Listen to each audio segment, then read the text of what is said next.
प्रेम जब बहुत बढ़ जाता है तो लोग गालियां देते हैं। तुमने देखा ना, आपसे तुम, तुमसे तू, जैसे जैसे प्रेम बढ़ता है तो आपसे तुम होता है, तुमसे तू होता है। जैसे जैसे मित्रता बढ़ती है, लोगों में तो एक दूसरे को गाली देने लगते हैं। मित्रों का लक्षण ही यह है। अगर मित्र भी एक दूसरे से कहे आइए, विराजिए, पधारिए, तो उसका मतलब यह है कि मित्रता नहीं है। मित्र मिलते हैं पहले तो एक दूसरे की पीठ पर जोर से थपाड़ा देंगे।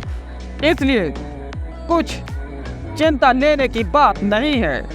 लोग गालियां देते होंगे, वह भी उनकी मित्रता की शुरुआत है। गाली देने का भी कष्ट करते हैं। यह क्या कुछ कम है?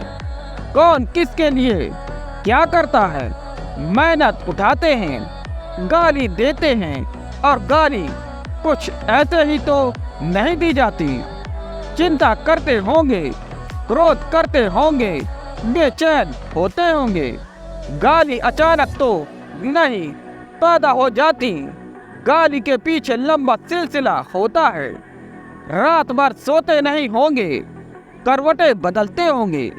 मेरी छाया उनका पीछा कर रही होगी, मेरा नाम उन्हें बार बार याद आता होगा। यह सब शुरू हुआ होगा। गाली तो सिर्फ लक्षण है इस बात का कि मुझसे नाता बन रहा है। आगे आगे देखिए होता है क्या। इतना परेशान क्या होना।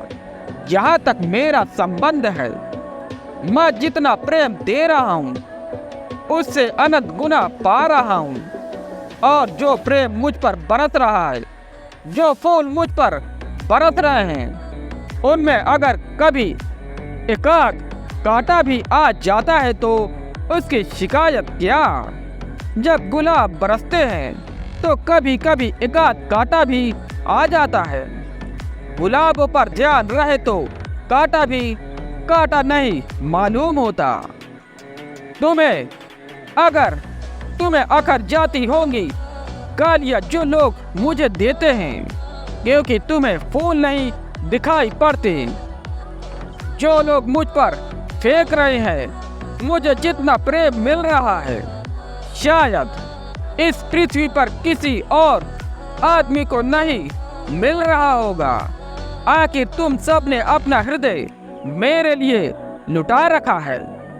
सन्यासियों का बढ़ता हुआ सैलाब, उनकी बढ़ती हुई बाढ़, हजार हजार तरह की गालियां मेरे लिए लाएगी। तुम उनकी चिंता न लेना।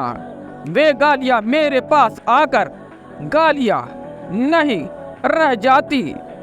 जैसे कि तुम सरोवर में अगर अंगारे भी फेंको तो सरोवर में गिरते ही बुझ जाते हैं, अंगारे नहीं रह जाते। मेरी तरफ आने दो गालियों को, जितनी ज्यादा आए उतना अच्छा, क्योंकि उतना तहलका मचेगा, उतना तूफान उठेगा।